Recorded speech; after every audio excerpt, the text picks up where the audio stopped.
Everybody says, well, okay, but that bushing is there to isolate vibration. I tend to disagree with that, and I'll tell you why. I'm on step 4 of phase 1, probably. Howdy folks, welcome back to Maverick Mods. Well, on last week's episode, I repaired the subframe mounting locations on the front subframe on our 71 Firebird. For those who didn't see that, I'll try and put the link right there for that episode on repairing the mounting locations. This week I'm going to mount the subframe, show you how to do it, how to align the subframe, and after we get the subframe in, then I'll segue into a little bit of mock-up on the LS1 and take a quick look at some of the new suspension setup that we've got planned for the Firebird. So, here we go. What was I going to talk... Oh, sorry guys. What was I going to talk about? Oh, subframe bushings. Okay, so the factory puts on F-bodies here, you've got 6 subframe bushings. 2 in the rear of the subframe, 2 in the center. Those are the body mount subframe bushings. And then you've got 2 up front, which mount the core support. And basically they look like this. Well, let me get over here to the bench. So basically they look like this. What you've got is you've got a rubber bushing with a, I don't know, some kind of steel collar, and it's basically a capture type bushing. So this thing goes in the subframe. I showed you this before, but this thing goes in the subframe like so. The bottom bushing comes in, captures the subframe mount, and then everything is bolted to the body itself. Not a problem. Works really good for stock applications. Alright, let's go back up here. So, what's wrong with that? Well, if you have a full frame car, you have the front and the rear of the car connected by the frame. So the suspension can work through the frame or through the chassis to do its job. With a unibody car like a Camaro, Firebird, etc., the unibody now becomes the frame. And in this particular circumstance, GM puts the front subframe on the Camaros and the Firebirds like this. So, no problem. However, when you introduce rubber bushings, no matter what the bushing, there is going to be some give in the bushing. And everybody says, well, okay, but that bushing is there to isolate vibration. I tend to disagree with that, and I'll tell you why. Have you ever looked at a 65 through 73 Mustang? The Mustangs use a solid, of course it's still a unibody car, but they use a solid front subframe and shock towers. Everything is tied together on the front of the car. There are no bushings, and yet there's not a problem with vibration on the Mustangs. So why should it be an issue on the Camaros and Firebirds? Good question. Everybody's got their opinion. My opinion is that anytime you introduce flex into a chassis, and in this case a rubber bushing will introduce some degree of flex into the chassis becomes an active part of your suspension. Now on the street, no big deal. You get on a racetrack, it can start becoming a big deal because it introduces an unknown into the equation that it's extremely difficult to tune your suspension for. So here's what we're going to do with the subframe bushings on the Firebird here. So let's take a look at the bushings that I've got for the car.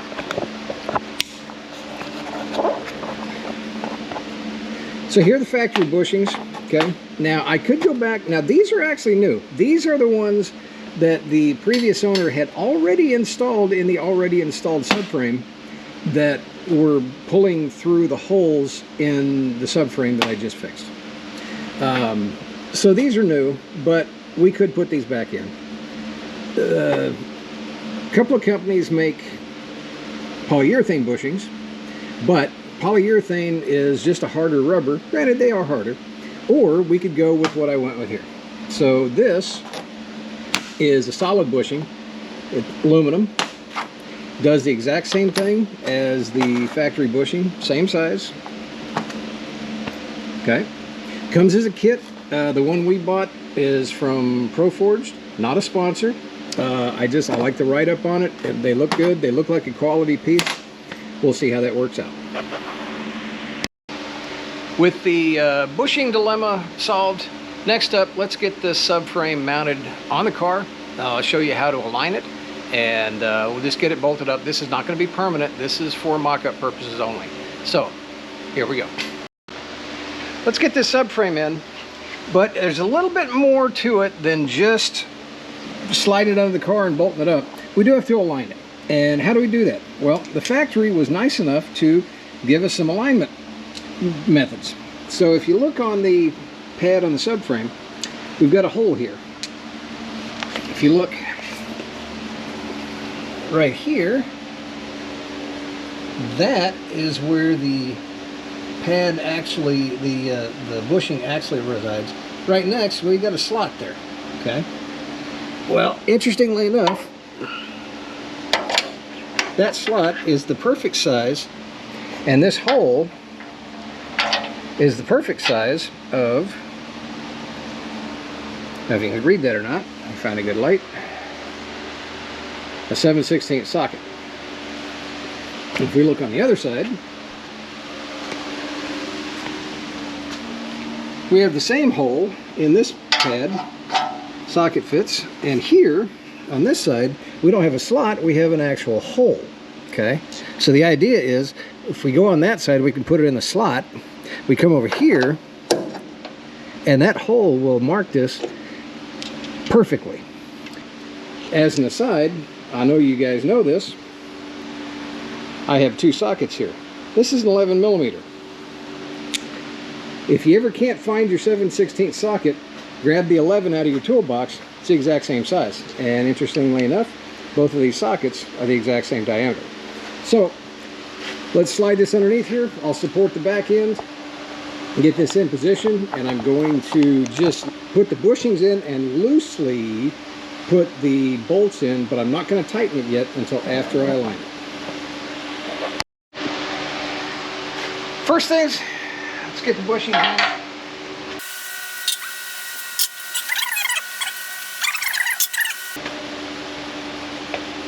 Next, I'll slide this guy roughly into position. This is always easier when you have two guys. Unfortunately, I'm by myself today.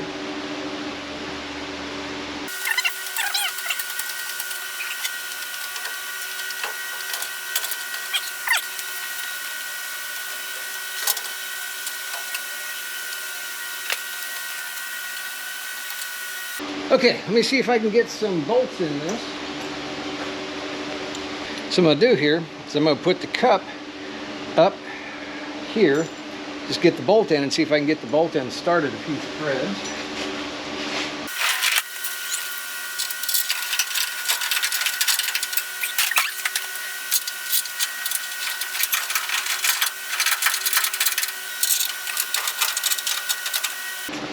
Okay, so everything's hanging by a few threads. I'm going to tighten these up, but not tight. I'm just going to leave a little bit of a gap so I can use my sockets to align everything.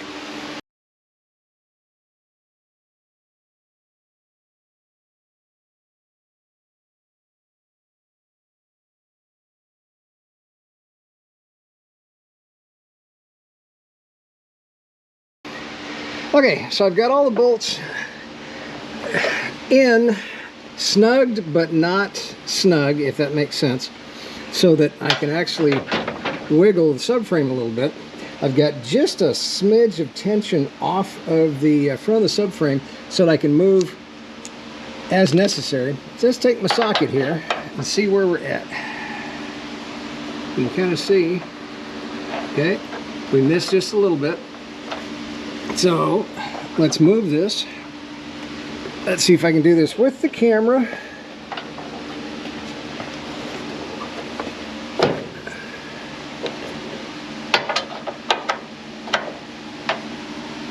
Got it closer. I'm gonna have to put the camera down to do this. I should be able to wiggle this guy as necessary to the point where I can get these sockets lined up.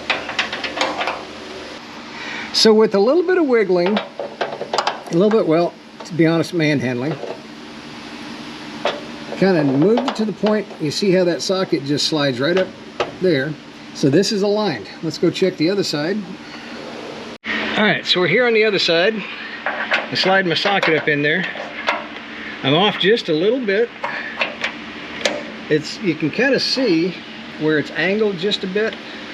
If I stick that in straight, I'm off just a hair. So my subframe adjusting tool,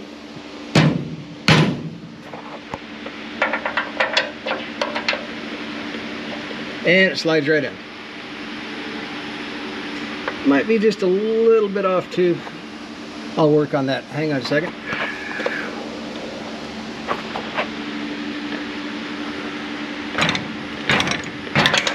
Ah.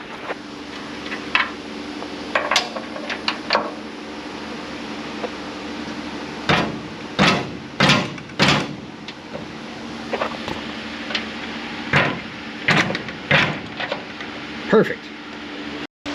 I made the decision a long time ago not to go back reassemble the Firebird with the stock suspension. There's a lot of reasons for that.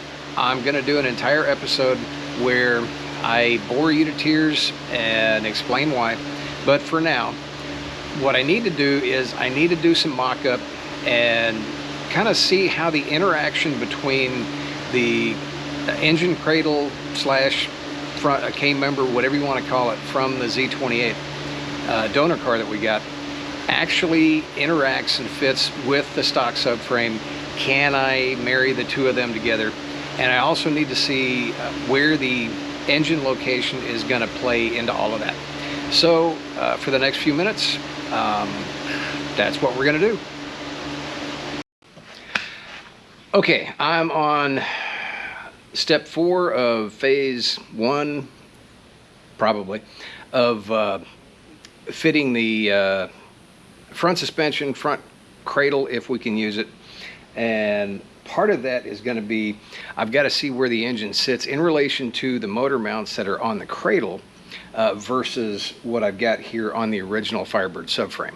It's going to be a totally gross estimate, an eyeball measurement, but at this point I'm doing eyeball measurements, which will eventually progress to tape measures and bubble levels, and eventually will progress to finer measurements, laser measurements, if I can come up with something like that, digital levels, etc. But for now, I need to get an eyeball of how the engine looks, where it would sit, where the cradle has to sit in relation to the subframe, and how that interacts with the firewall and everything else with the car. So here we go.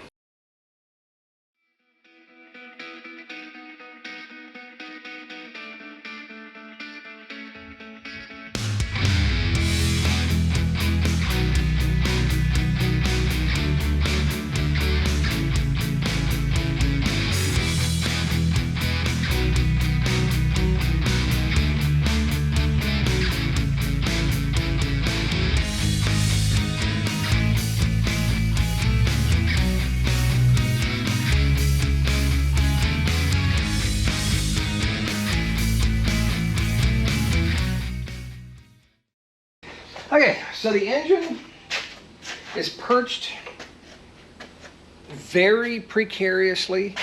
Don't try this at home, folks. But I had to do that and get the hoist out of the way in order to be able to slide the cradle back underneath here.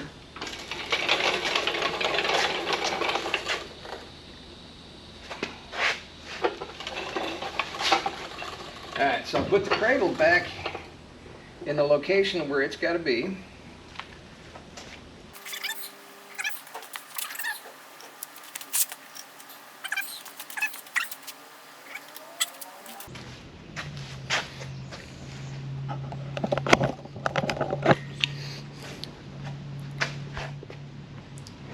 So I've got the cradle pretty much where it needs to be.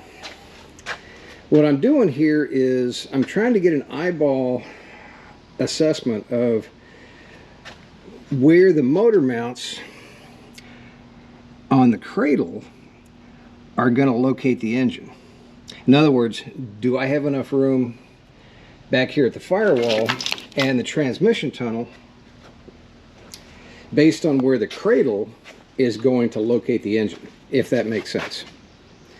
So what I'm seeing is that with the engine sitting as far back as I dare move it, I'm actually about an inch or so farther back than what the cradle, or where the cradle is going to locate the engine.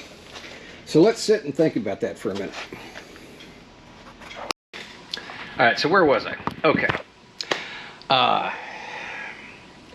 So with the engine sitting right where I put it, which is not where it's supposed to go, which basically I set it about as far back toward the firewall as I could.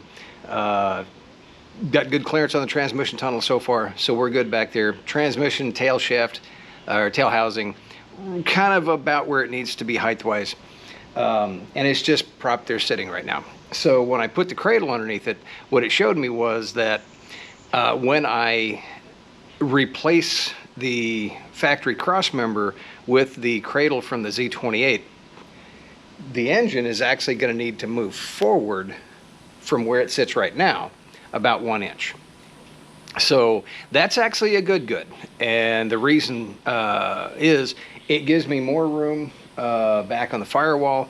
One of the things I need to fit here, or test fit here pretty quick, is the HVAC box, and make sure we've got good clearance there.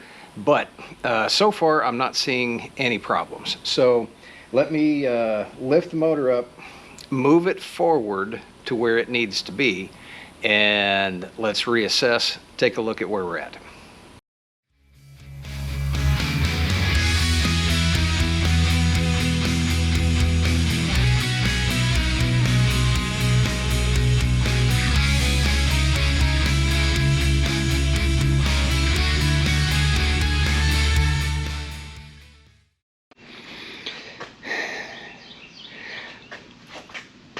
Well, trying to move the engine forward didn't work.